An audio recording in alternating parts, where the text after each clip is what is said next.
nibadilishe taswira ya hali ya bunge la mwananchi Jacaranda. Hiyo nilihakikisha. Aidha kuna Godfather wanakataa, ataniua, ndiye akataa isifanyike. Ya kwamba it is our time, ni wakati wetu sisi kama vijana kujua ya kwamba nini tunatafuta kwa maisha yetu. Kwa sababu wanasema kwamba nyinyi ndio viongozi wa kesho. Kesho ni leo 2026 until 2027 lazima tupate haki yetu kama bunge la mwananchi na sisi kama vijana.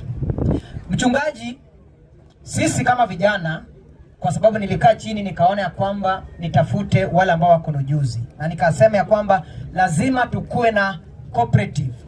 Lazima tukue bunge ambao wanajitegemea, si bunge wanategemea wanasiasa. Kwa sababu hao wanasiasa usipofanya jinsi watakavyo, wanakata ile friji yao. Tukaamua kwamba tunasimama kivyetu, tutatengeneza structure ambayo inatakikana, na lazima hali ya Jacaranda ibadilike under my leadership. Naamini ya kwamba nilichaguliwa na ninaenda miaka 2.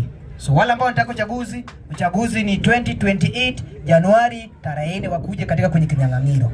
Lakini kwa saa hii waruke juu, waende chini, lazima nibadilishe hali ya mwananchi Jacaranda. Na nitasimama hapo na lazima isingatiwe. Hiyo lazima isingatiwe. Na hiyo hata nani hata tutisha unless anitoa hai. Na kama naamini Mungu ambaye yuko hai, hata kama waniuze jinsi wale wa ndugu waliuza ndugu yao, bado nitakuwa tu mfalme. Lazima tusimame kidete nibadilisha hali ya Jacaranda. Karibu sana mchungaji John CW, nafasi ni wako ili tusonge mbele. Karibu sana.